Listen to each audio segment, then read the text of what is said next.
everyone.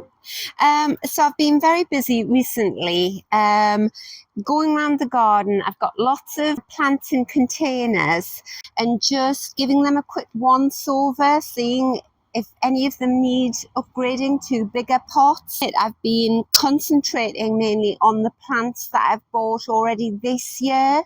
So they come from the garden centres in smallish pots, and I've been very good.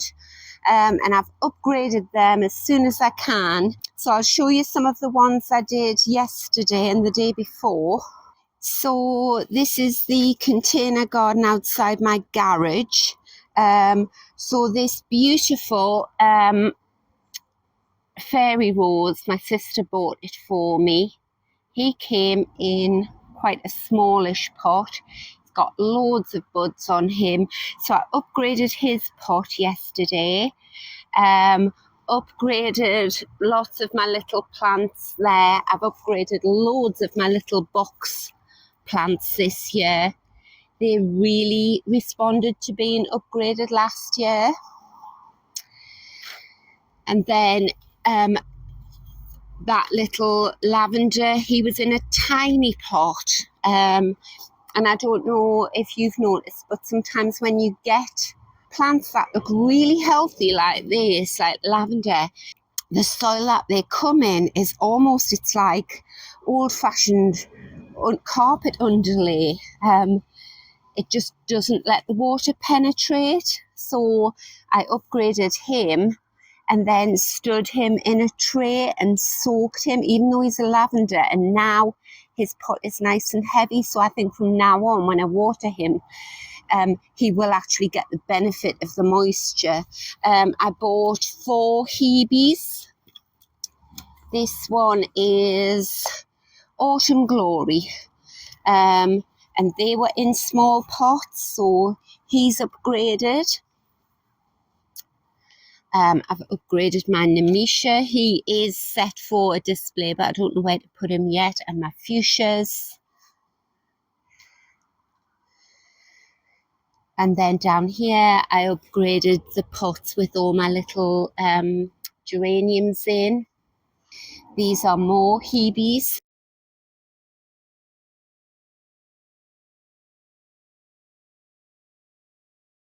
But what I decided to do today was concentrate on old shrubs like this. This shrub, I've had him for at least 16 years. I had him when we moved into this house.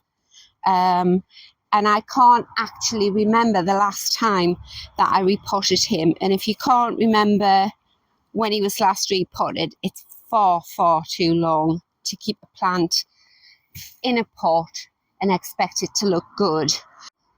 And I'm ashamed to say that I've got quite a few old shrubs like this, where I remember thinking last year I must repot him, and then never got round to it. So you can see he's got a very pretty flower growing in him. This is valerian. It grows like a weed in my garden. He's got some bluebells in there. And I've noticed this with a few of my old shrubs. I've been very mean-spirited. I don't know whether I was running low on compost, but a few of them I've noticed only have sort of half the pot filled with compost. I noticed this earlier in the year when I was upgrading a clematis. So in this case, I think actually the fact that he's only growing in such a shallow bit of compost will make it easier for me to repot him. So if I can raise him out, there you go. Right, so the first thing I'm going to do is take all this debris off the top of him.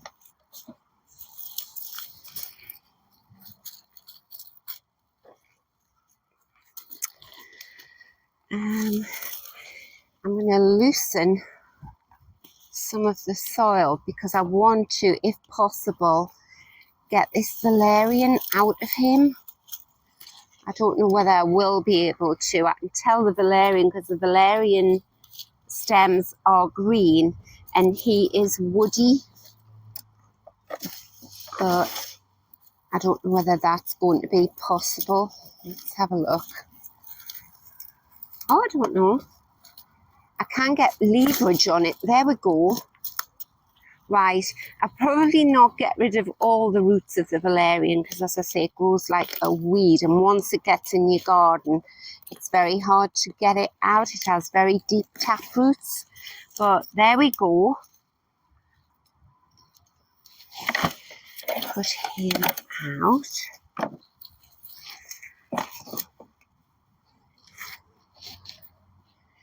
Right, now what else was the valerian? Let's have a look at the roots of the valerian. So that's what I'm looking for.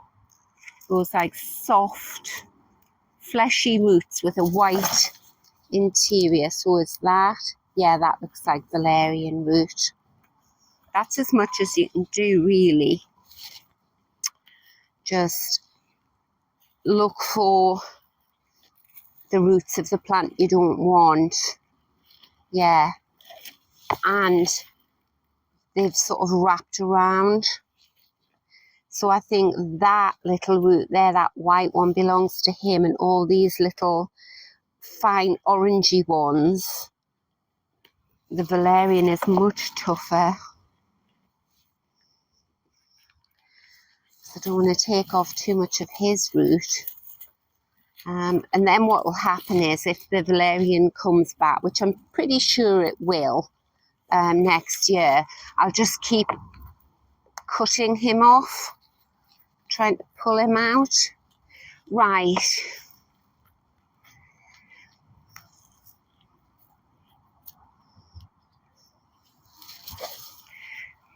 There we go. Right, so I've been in the garage and I've found this pot. Again, it's plastic, but I think I like this one better. So nice and deep, and unlike that other one, it doesn't go narrow at the base, so his roots are going to have more room to grow out. I thought I would shoot this video in front of this peony because in all the years I've had him, this is the best he's ever been. Largely due to the weather, because what happens with the peonies in my garden is they all flower, and then we usually get torrential rain when the flowers on the peonies have opened up. And what happens is the heads, when the petals are all out like that, the heads just soak the water up like a sponge and they droop right over. And I have to try and tie them up. Normally what I do is, if rain's forecast, I just cut them all and give them to my daughters and my sisters to arrange in their house, because the rain just, like I say, decimates the peonies here. But it's been so dry that the flowers have just opened up, and then they're very naturally dying off. When they open out, originally they're dark pink, and then as they get older, they turn almost white. Right, just give it a little tap or stomp. Yeah. And then make sure you've got no air pockets around the sides. Oh, I'm loving him in this new tub. I'm going to put a bit more soil in than you might think is necessary, but when I water this, the soil level will drop. And what I'm going to do is, I've got a bottle of liquid seaweed, and I'm going to add a capful to my watering can. And liquid seaweed is a brilliant soil improver. When I remember, I try to give my plants in tubs a drink of it at least once a week. My daughter has feeding Friday, so that's how she remembers to feed hers. Right, there. Right, so I'll give him a nice drink all the way around till it starts leaking out the bottom. And then what I'll do is I won't leave him here in this sunny position. I'll I'll move him into the shade somewhere. I'll find a bit of shade. So that was a really easy solution with him. I could just pick him up and repot him. But I'm going to show you some old shrubs now which have been in their pots the same amount of time as him. Can't remember when I last repotted them, but they're not going to be as easy. So we're coming through into my little courtyard area here. So it's early morning. This is normally in deep shade here. By about, I would say 11 o'clock in the morning, this is total shade, and then it just doesn't go into sunlight anymore. But this is the shrub I want to talk about. So everything in this courtyard is grown in tubs because there's no soil in it. It's all just hard paving on the bottom. Now, I can hardly lift this one. So if I pull him out to give you some sense of just how big he is.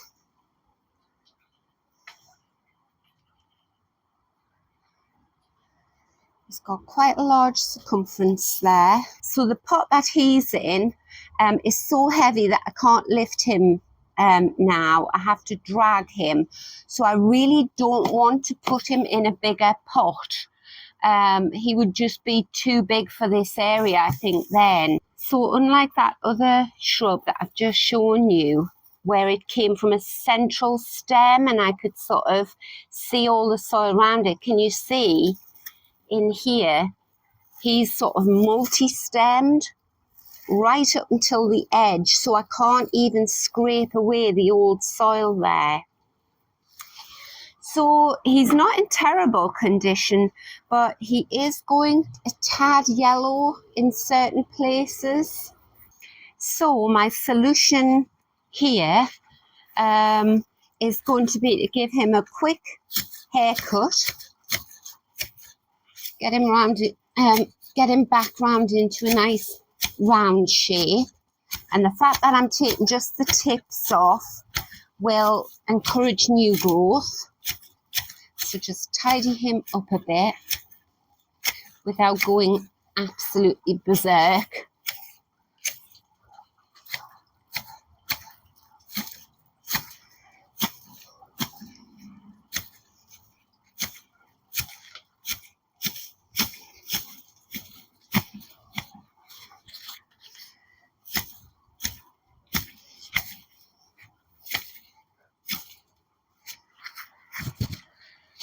Oh, he looks better already.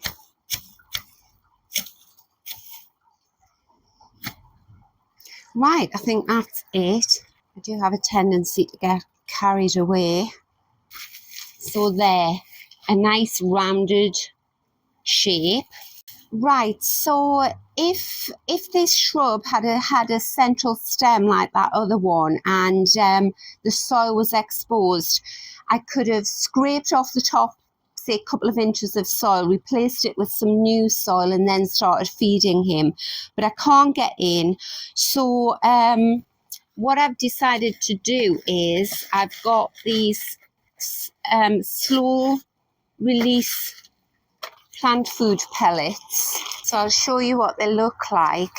You just sprinkle them on the soil around your plant, and then when you water them, it slowly releases nutrients. So I'm just going to sprinkle the rest of this packet into this shrub. Yeah, like that. So then I've got my liquid seaweed. If you had a flowering plant, which these aren't, you would just use a tomato food. That gives you flowers on your plants, but liquid seaweed is sort of, it's multi-purpose really.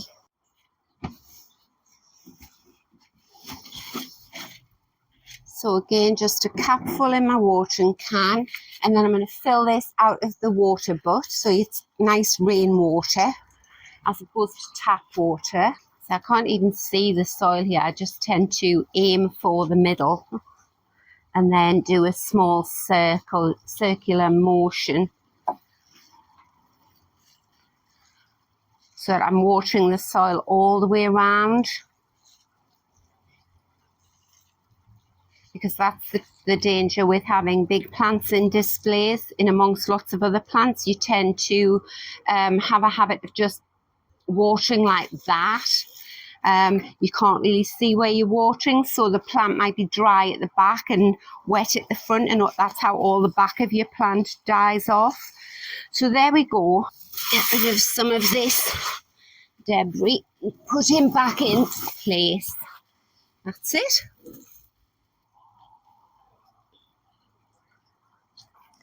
So I'll just show you some of the other big plants that I have in pots. So these are my very old aces. He's in a big pot, but he's only been there in about a couple of years. It's a nice big pot, lots of fresh soil in there, so he's fine. And really I'm just going to be governed by the plant's leaves. So they'll tell you if they're not happy for whatever reason.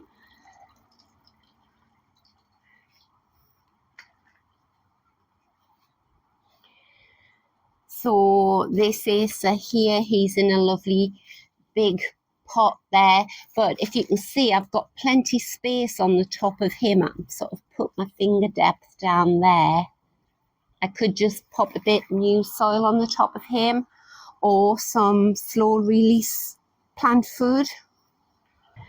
Again, this acer here, he's in a pot, he's got lots of room there. That's quite a deep pot, but I could put some new soil around him quite easily. Maybe some homemade compost out of my bin and just feed him. But he's looking lovely and healthy. So there we go. I'll come back out into the garden now. I must show you this. So these are antirrhinums, poor things, growing up and being swamped by the peonies. So these are antirrhinum apple blossom. So there we go, that's it for today. It's getting far too hot now. So thank you so much for watching. Please do come back and visit the garden again, and I'll keep you updated on how these plants are doing. So until next time, bye.